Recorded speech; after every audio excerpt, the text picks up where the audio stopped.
beautiful. Thank you, everybody. Thank you. Thank you. Thank you very much. What an honor. We love Denver. Do we all love Denver? Yes. Yes. Thank you very much. So we've had an interesting period of time. We had a little bit of a good evening last night watching, right? Well, no? So the numbers just came out for the Big Thursday. They call it Big Thursday, where I spoke last week and Hillary, sometimes referred to as Crooked Hillary, spoke last night. She's crooked.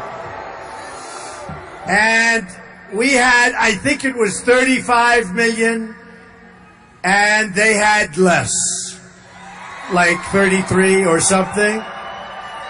In other words, we had more. And I've sort of been saying that, and I have to tell you, both numbers are great numbers. Don't forget, on the debate, it was 24 million, and that was a record. So when you have 35 million people watching your convention, those are big, big numbers. But the Republican convention outdrew the Democratic convention on the Big Thursday night. Good, right? That's good. That's always good.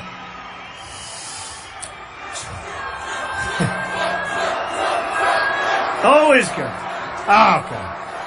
So we have to go over some numbers because Hillary was talking last night about how wonderful everything is.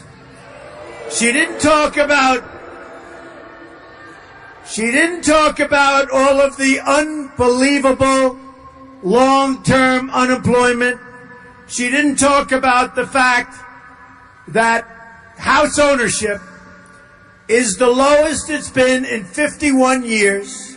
Amazing. That's a heck of a number. Who ever heard of that? Who heard of that? She didn't talk about the fact that we had more police shootings over the last year than, nobody's ever seen anything like what's going on. Much over 50%. Over 50% from the previous year. You know, she makes it sound like everything's rosy-dory. It's not rosy-dory, folks. People are pouring across the border. We have no idea who they are. People are coming in from Syria. And you see what's happening with Nice and the beloved priest, 85-year-old priest. He has his throat slit and dies. And you know what? Our country has enough problems. We don't need more problems, and that's going to be more problems. Now, should we read the snake? Should we? Does anybody know the snake? Should we do it? Okay, who has heard it before? Because everybody says, would you do it? Who's heard the snake? Who's heard it? Let me put it differently. Who hasn't heard it? A lot of people. Okay, before we do that, we will do it. But I have to tell you, so last night was sort of unbelievable. I went home, and I thought that Hillary wasn't going to mention Trump because I thought it would be a class thing to do. She mentioned me 22 times. 22. The truth is, it was a little bit on the boring side, wouldn't you say, as a speech? It's like taking Sominex. So not a lot of people. I don't think it registered. We're going to see. You know, with the Republican convention, I got a very big bounce, one of the biggest bounces in many years. Right? We'll have to see. We'll have to see. We'll have to see if she gets a good bounce, if she doesn't. But the speech was really lies. You know, one of the things she talked about was the rough and tumble campaign. She talked about me. You know what this is? This is a speechwriter writing a speech, and she read it, and that's what it is. And I hate to say this, Politico wrote something which was interesting. Politico. They kill me all the time. Very unfair. But they wrote something They didn't give her high marks. And they said it was cliche after cliche. And one of the things they said, a tough and tumble campaign. Like a tough and tumble campaign. Now, we have created a movement. And the movement, true. Nobody's seen. Look, I mean, look at this place. Look at this.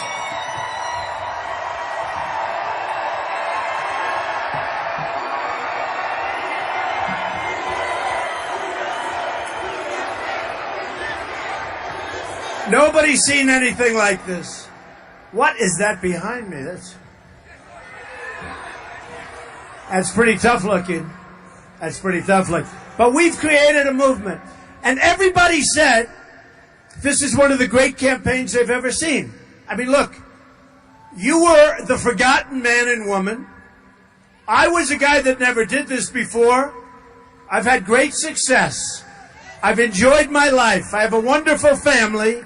By the way, did my family do a good job? Right?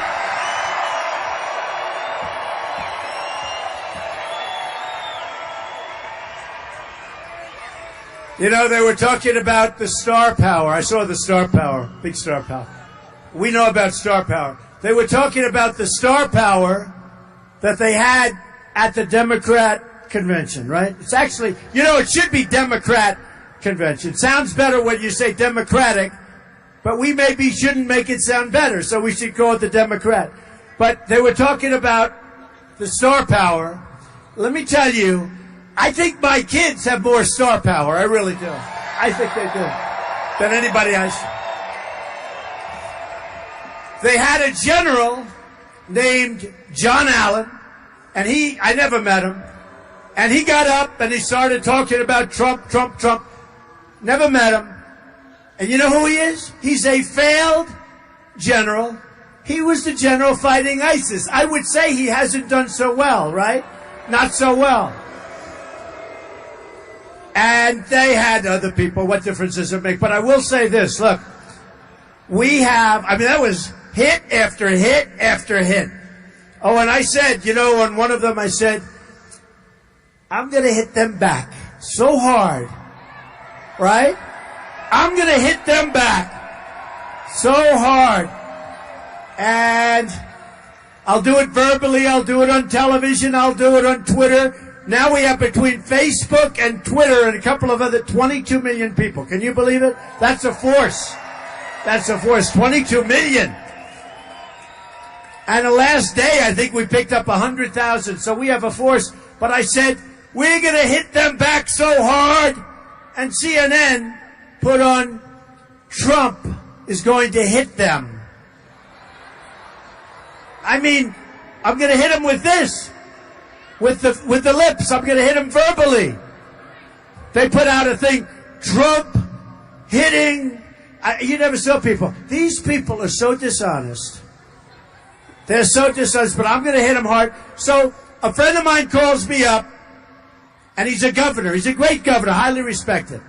I said, you know, we had guys and people that said really bad things about me. And he said, Donald, don't do anything. You got the nomination. You're going to beat Hillary Clinton. Focus on Hillary Clinton.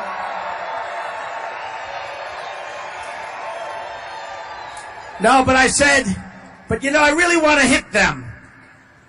I don't mean this, I mean this, right? I really want to hit them. We're going to do a verbal lashing on them. And he said, don't do it, don't do it, don't do it. So maybe I'll do it just a little bit, right? Right? I'll do it just a little.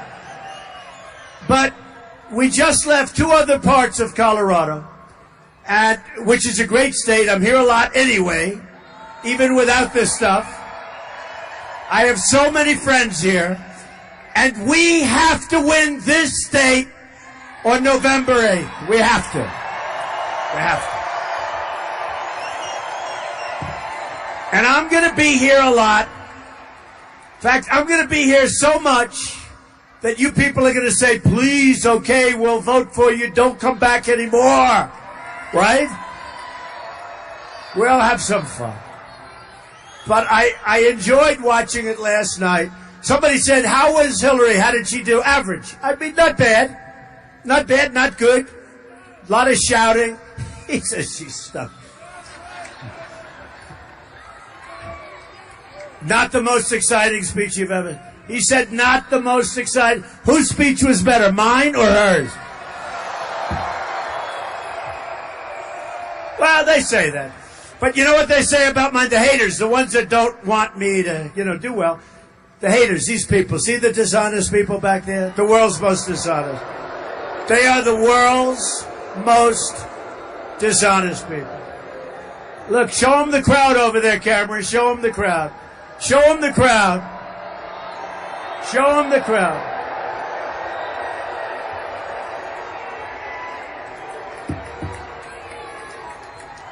And this is my third one today. You think this is fun? Do you think so? But actually, I'll have to be honest with you. I'm actually having a great time. We have great people in this country. We have unbelievable people, and we are going to make America great again.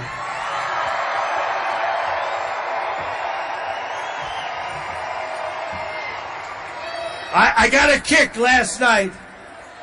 Go ahead. USA.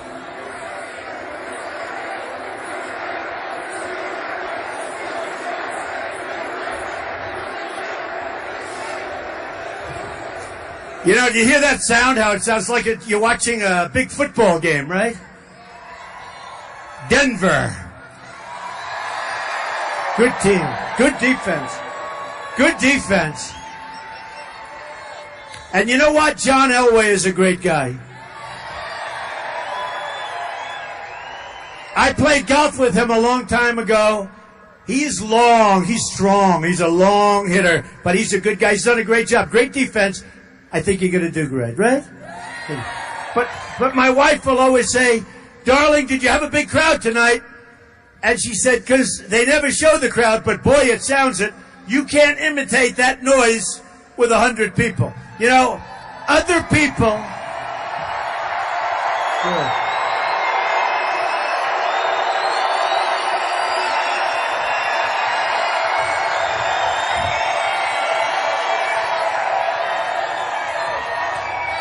Amazing. You can't imitate that. That's called the real deal. No matter where we go, we have crowds. The crowds are only restrained by the size of the buildings. And sometimes, now we're using an air museum. Good place, I guess, right? Good. But it's only restrained by that. So when I heard some of the statistics last night, and I enjoyed some. I thought Chelsea did a nice job. Chelsea likes Ivanka, and Ivanka likes Chelsea. I wish they didn't like each other, but they do. It's easier if they don't like each other. You would think that relationship would be strained, but they like each other. And I thought Chelsea did a nice job last night, okay? I really did. Okay, but listen. But Hillary, now that's another subject. And Hillary said all sorts of wonderful things, like we're doing great. So here are numbers that came out today. All right, this came out just a little while ago. Today we got new growth numbers. 1.2% for the second quarter growth. Wait. This is the weakest recovery in modern history. Oh, did she say that last night? I don't think so.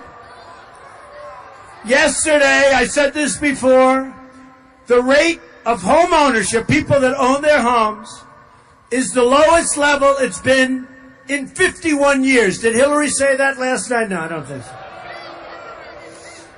Under President Obama, I like that better. Keep the lights off.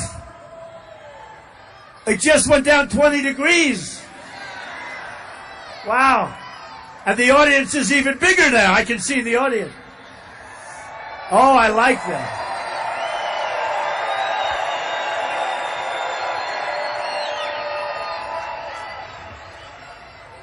I miss my protesters.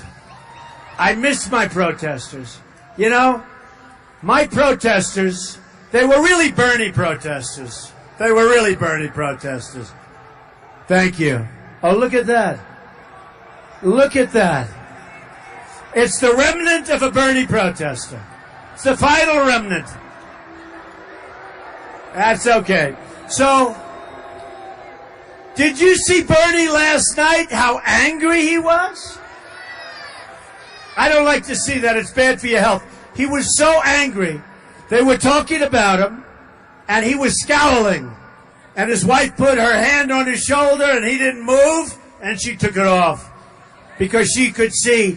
You know why? He sold his soul to the devil. That's right. He sold his soul to the devil. He shouldn't have made that deal. And as soon as she picked this vice president, Tim Kaine, you know what his first move was in Virginia? To raise taxes by $4 billion in the first week. And unemployment almost doubled in Virginia while he was governor. And he's not popular in Virginia now. And we're going to win Virginia because I think we're going to win Virginia. I have a lot of property in Virginia. I have a lot of property, a lot of employees. I pay them a lot of money. We're going to win in Virginia. But I figured you'd pick somebody that was popular. They don't like him in Virginia. But he raised taxes by $4 billion in the first week when he was governor. And unemployment doubled. I don't think that's a perfect candidate, okay? I don't think so. I like our candidate, right? Governor Mike Pence. Indiana's done so well. We like Mike. We do. We do. Mike is a great guy. Okay. So the rate of home ownership is the lowest it's been in 51 years. President Obama, during his term, has doubled our national debt. We're going to very soon be up to $20 trillion. The U.S. trade deficit, these are things that, to the best of my recollection, you know, I have a very good memory. People know me for my memory. Or I couldn't do this without teleprompters, right? Hillary, teleprompters.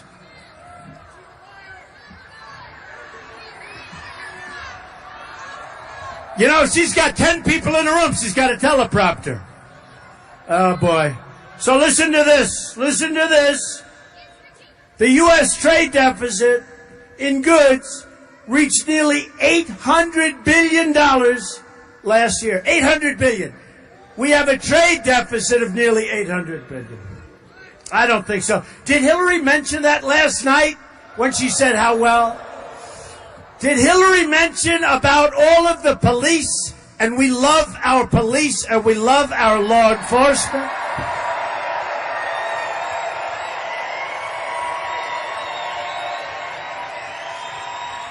Did Hillary mention about all of the police that have been shot?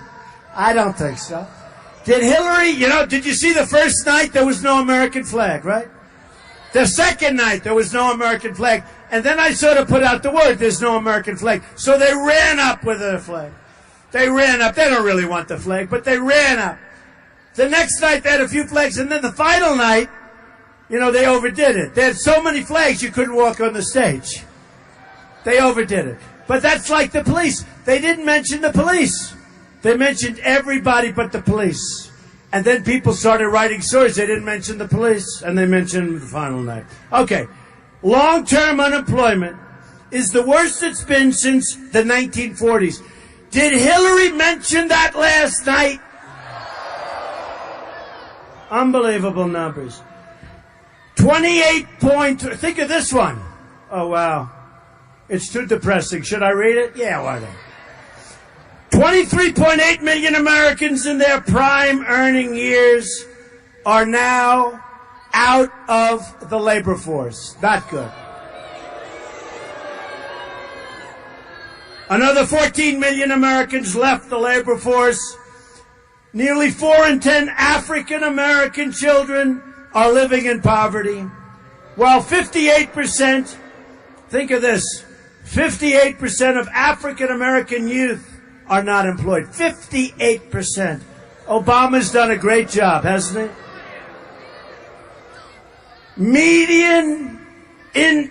Think of this.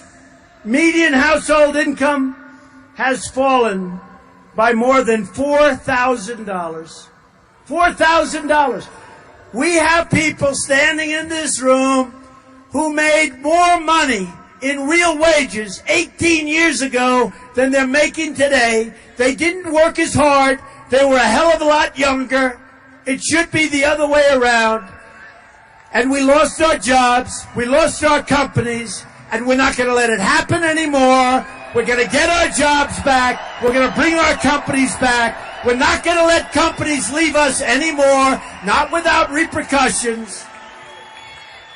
It's terrible. It's terrible. Look, these are all statistics. I could go on and on. Look, there's 5 pages. I don't want to depress you. You're okay. Don't forget, they said that Donald Trump's speech, I thought I delivered it well. They were but what they did, no, they said he was great. But what they did is they said it was dark. See, that was the way. They said it was dark. But actually, it wasn't dark. It was optimistic because I talk about the problems and we're going to fix the problems. Like, as an example, radical Islamic terrorism is a problem. Big problem. That's a big problem. Radical Islamic terrorism. Hillary didn't discuss that too much, right? So, we're bringing in thousands of people from Syria. We don't know who they are. We don't know where they come from. There's no paperwork. There's no way of really vetting them. And they're being placed here and all over the country.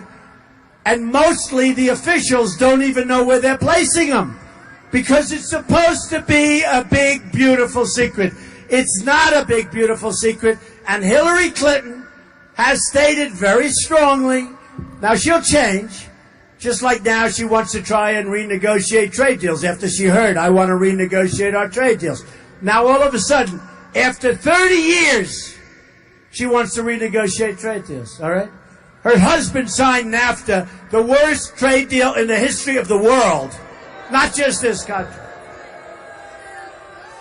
So Hillary Clinton wants to increase Syrian migrants coming into our country that we don't know who they are by 550%. No way. No way. But you know, I do laugh because she's on a new kick. And the new kick is, you know, I call her bad judgment. She's bad judgment. Everything she touches is not good. You look at Libya, you look at the migration, you look at Syria, you look at the Iran deal which she started. You look at look at Benghazi, what happened there. Remember the 3 o'clock in the morning commercial, remember? Who do you want at that phone at 3 o'clock in the morning? I don't want her at that phone. Then she lied like a dog on her emails. She lied like a dog on the emails. She showed great negligence. And the real word is negligence in what happened. She put us all at risk. She put us all at risk. Here's a Secretary of State with a server that she's not supposed to have.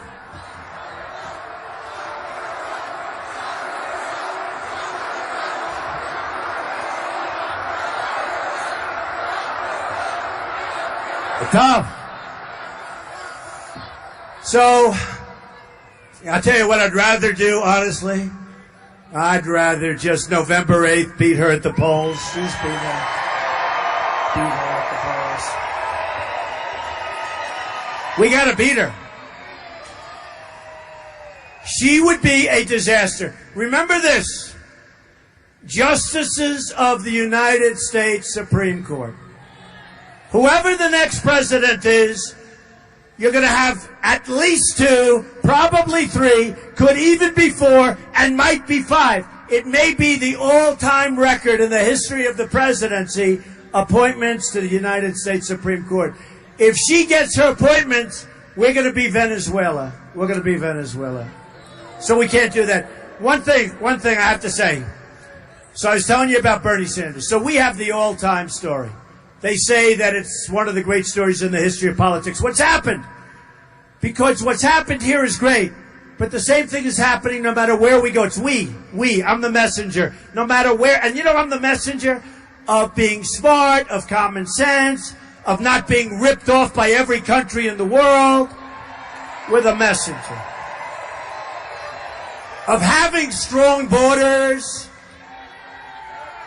Would anybody like to see the wall get built? Yeah.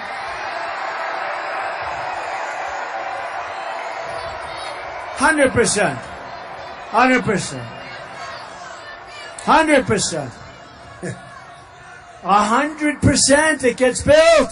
You know, these politicians come up to me and they go, Donald, I don't understand. You can't build a wall, really, can you? You know, we built 95-story buildings. You can't build a wall, really, can you? You see that ceiling up there? That's pretty high ceiling. Pretty much, we don't have to go much higher than that. That's up there, right? That's usually I'm looking at a ceiling that's 12 feet. We're going a lot taller than 12. That's up there. That looks like it would be a good solid wall. Anybody that gets up isn't coming down so easily, right? Now we're going to build a wall, but these politicians come up to me and they say, you really can't build a wall. You're just kidding, aren't you? I say, I don't kid. Let me tell you. We're going to build a wall. And then I explained to them that 2,000 years ago, the Great Wall of China was built, and it's 13,000 miles long.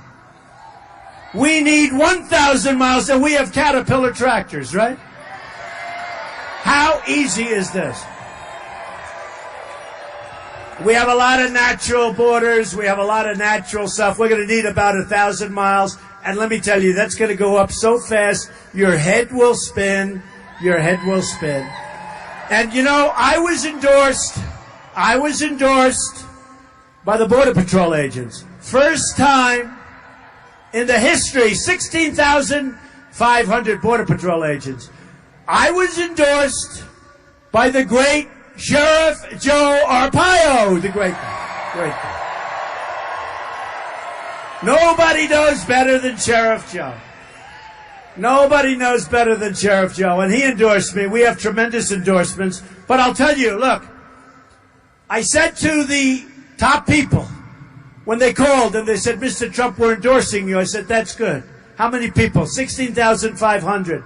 Mr. Trump, they're not doing the job. They're not letting us do our job. I said, how important is the wall?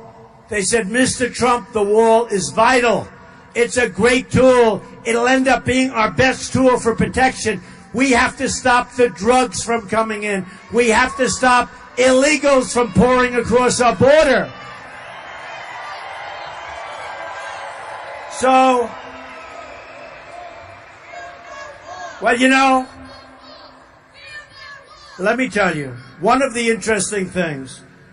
So the president of Mexico was being interviewed, and he said, and he was the past president, and he said, there's no way they're going to build, and then you know what happened? He used the F-bomb. I couldn't believe it. On live television, on that station right there, he used the F-bomb. No. He used the F-bomb. And I said, I can't believe it. Oh, is he in trouble? Can you imagine if I used the F-bomb? It would be over. It would be over. So he used the F-bomb. He said, that wall will never, F-bomb, get built. And I said, that's great news, because before they were going like so many different levels. Now he's saying it's not going to get paid for by them. Here's what's going to happen. We're going to build the wall. Mexico is going to pay for the wall 100%, 100%. We're going to stop the drugs from pouring into our country and poisoning our youth. We're going to stop people that aren't supposed to be here from coming into our country. That is going to happen. So, people like this, and I've done it a few times, people like it, and this was actually a song written by Al Wilson quite a while ago, and I heard this, and I said, this really pertains to what we talk about when we talk about illegal immigration. And I said, let me do this. And I read it a couple of times, and people love it. Should I do it? So it's called The Snake. So remember, this pertains to people coming across our border. This pertains to people coming in from Syria that we have no idea who they are. Remember, they cut the heads off people. They drown people in steel cages by the thousands. They're drowning people 25 at a time in steel cages. They're cutting off heads. This is like medieval times. And then they say to me during one of the debates, they talk about waterboarding. I say, I'm okay with it. I'm sorry. I'm sorry. Can you imagine? Waterboarding sort of became famous. You know why? Because they felt it was just short of torture. You know that, right? It wasn't real. I'm not saying it's pleasant. But believe me, it works. How about these guys that say it all doesn't work, okay? It works. So, they asked during one of the debates, they asked Ted Cruz, he was standing right alongside of me, what do you think? And he was very uncomfortable with the question. Then they went, by the way, was that a display of love? Speaking of Ted Cruz, when they booed him off that stage, no, seriously, when they booed him off that stage, the entire Texas delegation booed him off that stage. Let me tell you, say what you want. They didn't cover it that way because they're so dishonest. But that's when you knew the party was united. This party is united. Right? Right? This party is united. Really is.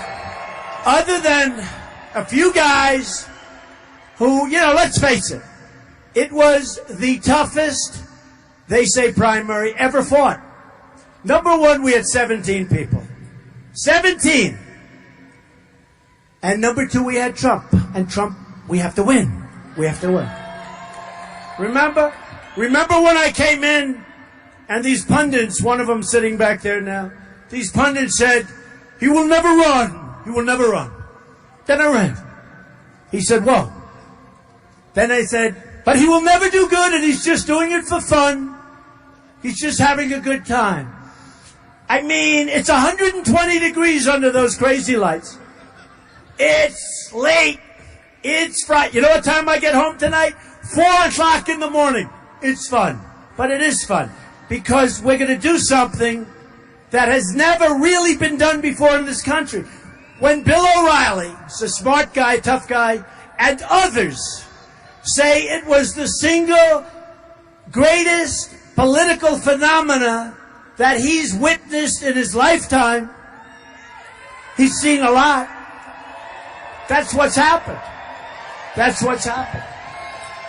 So remember, and we started off at 6%, and these pundits, they get paid a lot of money, and they're usually wrong, but they said, he got 6%. They don't realize I only had 2 days of the week. I started late. Everybody else was in. And they said, got 6%. Well, that will be his ceiling. 6%. 6% will be his ceiling, and that's okay. They speak with such surety. So Donald Trump gets 6% the first week.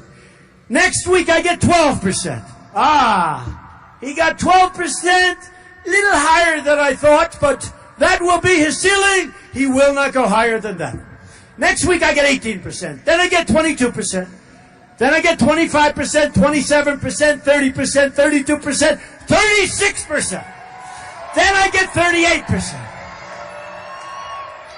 And every single time they say that will be his ceiling. But now when I'm hitting 30s and everyone else is low, really low, like, 2%, 1%, 0%. How about the zeros? You had some zeros. That means out of millions and millions of people, nobody voted for him. Nobody. Go home. Get out. Okay, go. And they were among the nastiest of people. Can you believe it? They were the nastiest ones, the ones that had zero. Anyway, so I hit 38%. And then I hit 42. And I'll never forget, one of the people, I hit 42%, and there were like 10 people left. 10 people. And they said, he hit 42%, but he cannot break 50. How many times? He cannot break 50%. He cannot break 50%. I got 10 people. Senators, governors. Ben Carson, who, by the way, is a great guy. He endorsed me. We love Ben. Smart guy. Good guy. Ben Carson. So I get 42%. And I have these idiots saying, he may have 42%, but he doesn't have 50. But we have 10 people left. So here's the story. We then get more and more and more, and we do a number. And I'll tell you what, it's a great, great feeling. But a lot of feelings were hurt.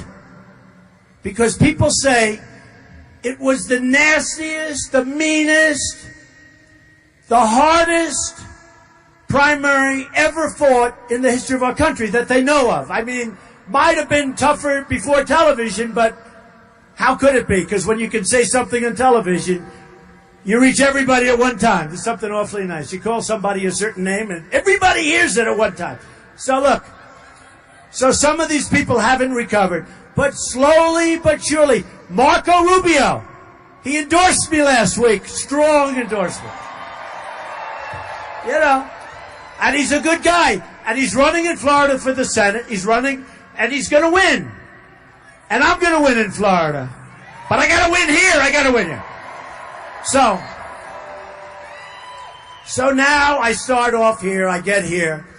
And they're all sort of like saying, but Trump never did this before. And then one of the people that was running has been out of office for a while.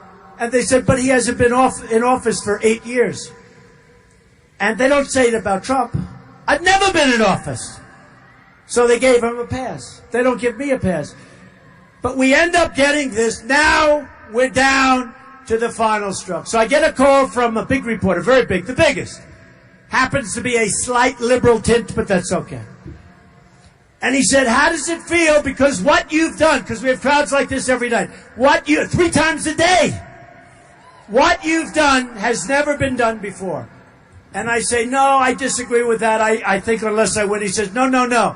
It doesn't matter whether you win or lose. You will be in the history books for what you've done. And I said, let me stop you right there. If I don't win, meaning if I don't beat crooked Hillary Clinton, she is as crooked as a $3 bill. If I don't beat crooked Hillary Clinton, I will consider this a tremendous waste of time, energy, and money. Believe me, I'm not looking to be in history books. Unless it's at the top where we do something great, and that's what we're going to do. We're going to make our country great again, but we're going to make America safe again. Safe again. So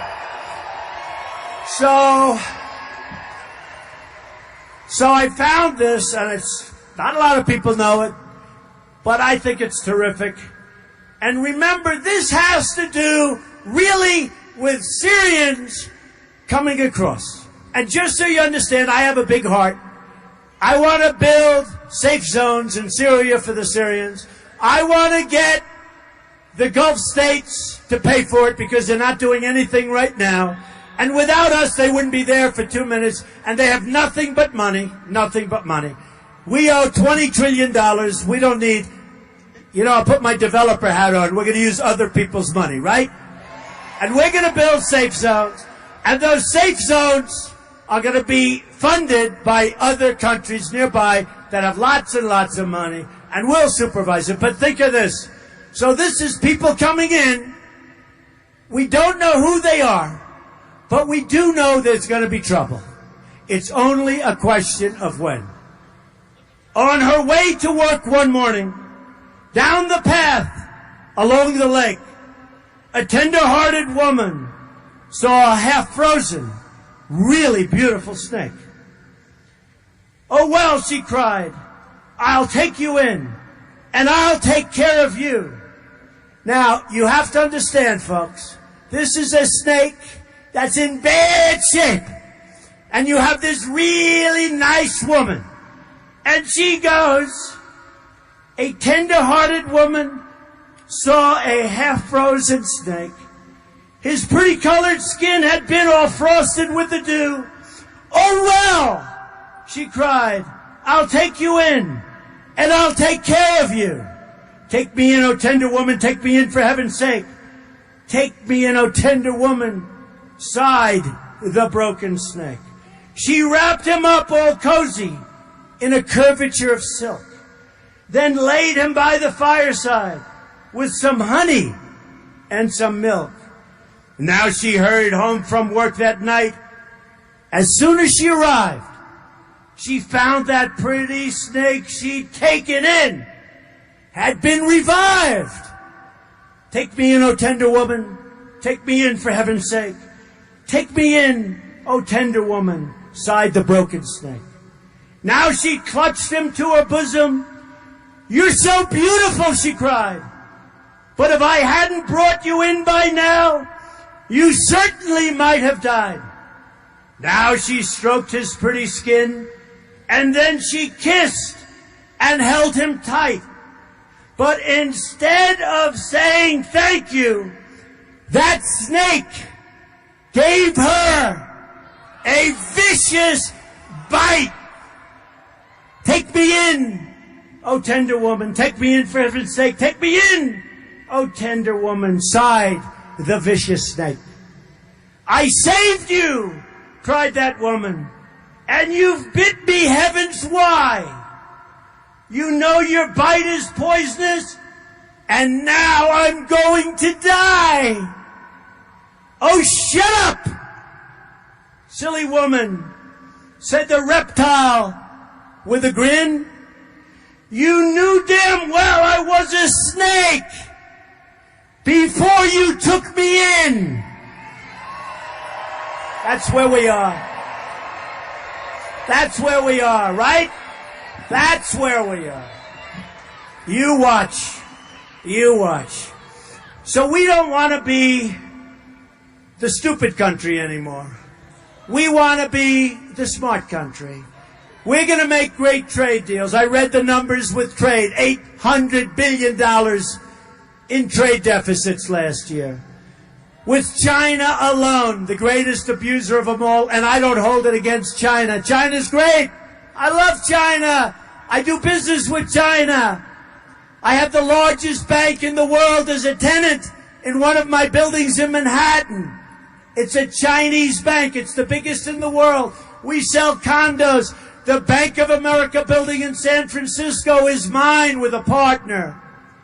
1290 Avenue of the Americas, one of the biggest buildings in Manhattan, is mine with a partner. All comes through China. We can do great with China, but we have stupid people representing us. Stupid, stupid people. So, here's what's going to happen. We are going to build and bring our best. Look, we have the greatest business people in the world, better than any place else. We don't use them. We use political hacks. Some of these business people are not nice people. Who cares? You care? I don't think so. Some of these people are vicious, horrible, miserable human beings. Who cares? Who cares? Some of these people, they don't sleep at night. They twist and turn and sweat. And their mattress is soaking wet because they're thinking all night about victory the next day against some poor person that doesn't have a chance. And these people, unfortunately, I know them all, these people would love to represent us against China, against Japan, against all of these countries, Mexico, where they're killing us at the border, and they're killing us in trade. We have a massive trade deficit with Mexico, not including the drugs that go back and forth by the billions. That's not including the drugs. We have the greatest business people in the world. They would do it for nothing. They still love this country. They feel crazy. They feel so angry. They can't believe the deals that are made. We can do things that have never been done before. We'll stay open trade. You know, one of the reporters asked me a couple of weeks ago, Mr. Trump, do you believe in free trade? I said, yep, I believe in free trade. I believe in fair trade.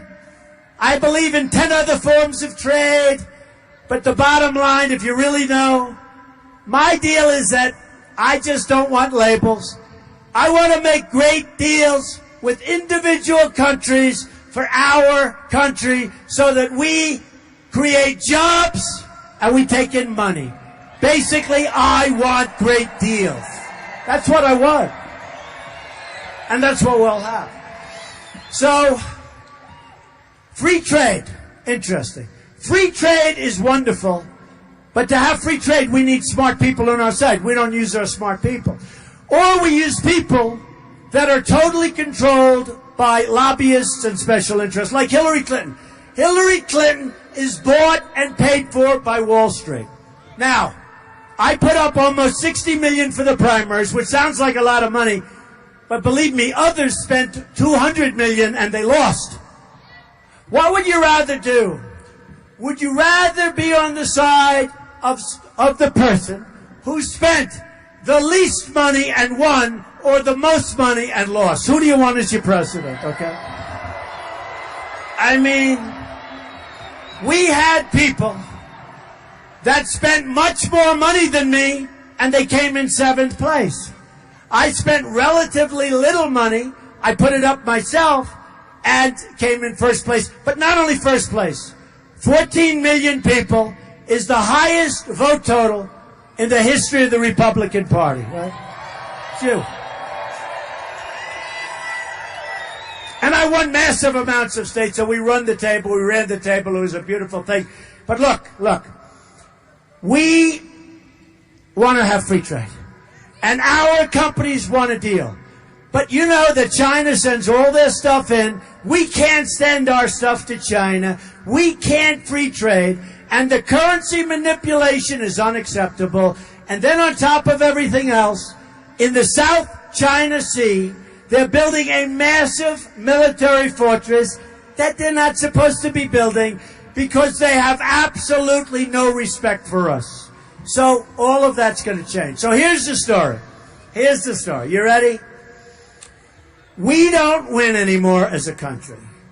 We used to win. You know, when I was in school, like in high school, they say we never lost a war. Our country never lost a war. We never lost at anything. Now we only lose. We go and we fight these wars like Iraq. We should have never gone in. I was against it from the beginning. I said you'll destabilize the Middle East. But I was a business guy. Nobody cared. But it was just common sense. You had Iran and Iraq always fighting, nobody moving because they were the same power.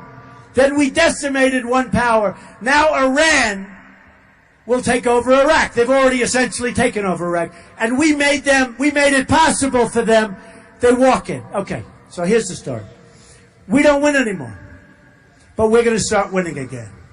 Our military is depleted. We're going to build it up. It's going to be a thing of beauty. We're going to get other countries, and we're going to knock the hell out of ISIS.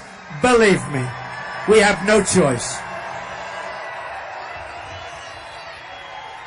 We, as part of our military, are going to take great care of our wonderful veterans. They're being treated terribly.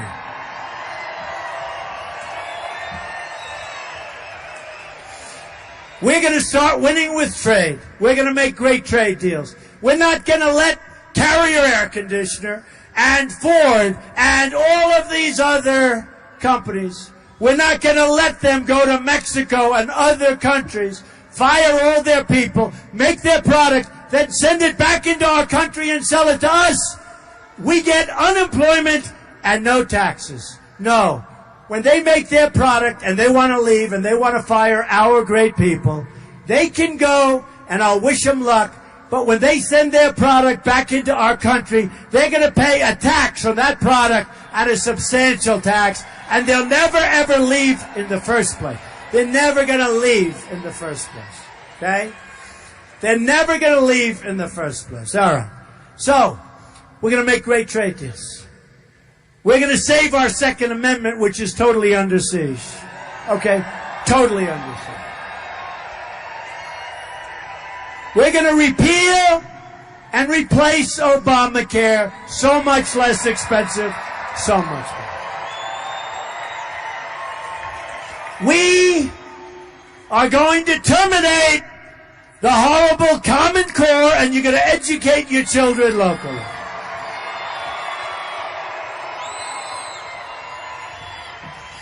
We're going to have powerful, beautiful, strong borders.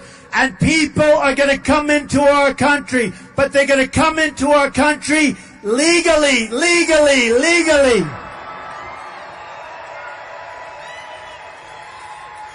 And we are going to start winning again. We're going to win so much that you're going to get sick and tired of winning. We're going to make the Denver Broncos look like a team that doesn't even do so well by our winning percentage, okay? We're going to win with trade. We're going to win at the border. We're going to win with the Second Amendment. We're going to win with education.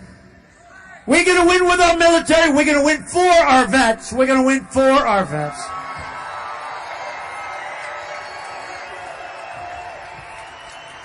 And all of my friends in Denver and all of my friends in Colorado, you're going to come and you're going to say, Mr. President, we'd like to meet with you in the White House. Because, Mr. President, it's no good, Mr. President. We're not used to it in our country. We never won, and now you're winning too much. I love you. Thank you. Go out and vote. Go out and vote November 8th. Go out and vote. Thank you.